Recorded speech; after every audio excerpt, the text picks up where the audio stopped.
Hello everyone. Under this video, you're going to see the treatment of advance money received and forfeited during previous year 2013-14 or before.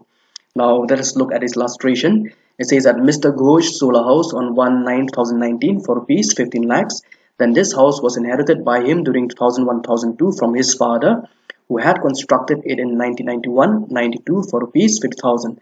Then Mr. Ghosh spent rupees 50,000 on renovation of the house in 2006-2007, and the fair market value of the house was rupees 4,40,000 as on 1/4/2001. Then this house was under negotiation for sales in May 2010, and he received rupees 20,000 as advance money, and since the contract could not materialize, the advance money was forfeited. Then you have to compute the amount of capital gain, assuming that it does not qualify for any exemption.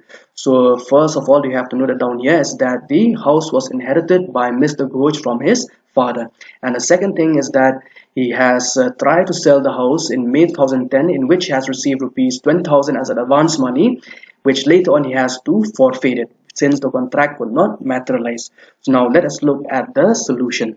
Now, if you look at the solution, so first of all, you have to see that whether it's a long-term capital asset or a short-term capital asset. So in this case, since the period of holding is more than 36 months and the capital asset is the house property, then in that case, it will be a long-term capital asset. So first of all, you need the full value of consideration or the sales value. So in this case, the sales value or the full value of consideration is rupees 15 lakhs. Then since it is a long-term capital assets, indexation has to be done. Now regarding the cost of acquisition, now we know that this house has been inherited by Mr. Ghosh from his father, in which he has constructed the house in 1991-92. So the cost of acquisition, so the cost of acquisition as per section 49(1) of the Income Tax Act will be the cost to the previous owner or the fair market value, whichever is higher.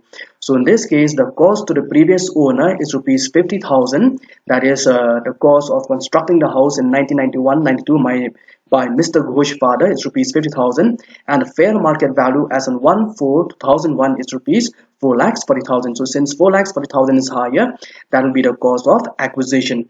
Then Mr. Ghosh has received an advance money and which has been forfeited. That is, he had tried to sell the house in May 2010, in which he has received an advance money of rupees 20,000, in which later on he has to forfeit since the contract will not materialize. So in this case, since the advance money which has been received and forfeited is prior to 31st/3/2014, then this advance money will have to be deducted from the cost of acquisition.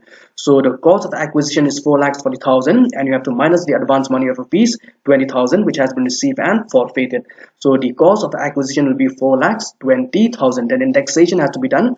Then into the cost of inflation index of the current previous year, that is 289, then divided by the cost of inflation index of the year 2001-2002, that is 100. So after calculating, you will get 12,13,800. Then you have to less the index cost of improvement. So in this case, he has done an improvement in the year 2006-2007. Now if you look at the problem, he has done the renovation of the house in the year 2006-2007.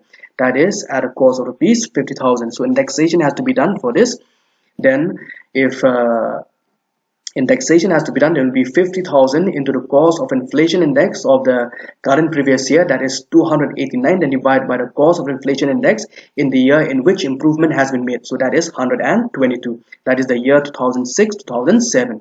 So after calculating, you get 1,18,433. So from the full value of consideration, if you minus the index cost of acquisition and the index cost of improvement, you have a long-term capital gain of 1,67,767.